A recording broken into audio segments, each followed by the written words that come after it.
Condition খুবই খারাপ, একেবারে ক্রিটিক্যাল বলতে যা বোঝায় তাই। ওনার ব্যাপারে আমরা কোনো আশার কথা বলবো না। আমরা যখন অপারেশন করার জন্য প্ল্যান করতেছি তখন ওনার ভাই, উনি বুলেট বুদ্ধের সময় ওনার সাথে ছিলেন, উনি কিন্তু বলছিলেন যে বেঁচে নাই, তারপর আপনারা করেন। কিন্তু আমরা কিন্তু আশা ছাড়ি নাই, তার সাইন অফ লাইফ কিন্তু ছিল। এবং অপারেশনের ভেতরেও কিন্তু আমাদের অ্যানেস্থেশিয়ার স্যাররা যারা ছিলেন ওনারা কিন্তু বলছেন যে পেশেন্টের এফোর্ট আছে। এফোর্ট মানে নিজস্ব শ্বাস প্রশ্বাসের জায়গায় শক্তি যেটা। তো উনি এখনো কিন্তু উনি বেঁচে আছেন, কিন্তু এর মধ্যে উনি 2 বার কার্ডিয়াক অ্যারেস্ট, ওনার ব্লাড লস হয়েছে প্রচুর। ওনার নাক দিয়ে মুখ দিয়েও ব্লিডিং শুরু হয়েছিল লাস্টের দিকে আমরা ওটি কমপ্লিট করার পর। এখন আমরা পেশেন্টের ব্যাপারে কোনো আশার কথাই বলবো না। উনি সর্বোচ্চ খারাপ অবস্থাতেই আছেন, কিন্তু উনি এখনো বেঁচে আছেন, আর বাকিটা আল্লাহর ইচ্ছা। আর আমরা এই ধরনের ক্ষেত্রে যেটা করি,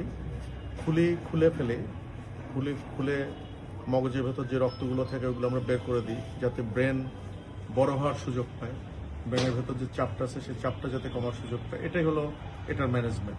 তো এটা আমরা করে এখন রুগীর ভালো আইসিইউ সাপোর্টের জন্য রুগীর যারা আত্মীয় স্বজন তারাই প্রেফার করছেন যে এবার কেয়ারে নেওয়ার জন্য।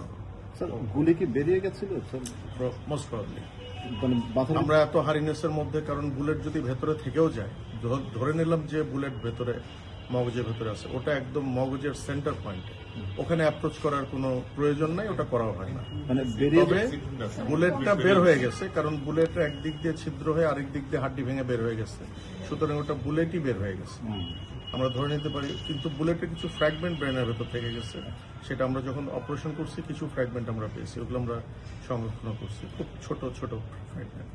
স্যার, একটা কথা বলা হচ্ছে যে অবস্থায় তিনি আছেন, যদি বেঁচেও যান, বেঁচে যাক আমরা এটাই চাই, স্বাভাবিক হওয়ার সম্ভাবনা কম, কিংবা মানে আপনার কাছে কি মনে হয় এই ধরনের ক্রিটিক্যাল কন্ডিশনে আসলে? এই ধরনের পেশেন্টদের ক্ষেত্রে আমাদের একটা প্রেডিকশন আছে, কিন্তু এই প্রেডিকশন আমরা কখনোই ডিসক্লোজ করি না। আপনি এটা আমার কাছে জানতে চান না, রোগীর অবস্থা খারাপ। Thank you.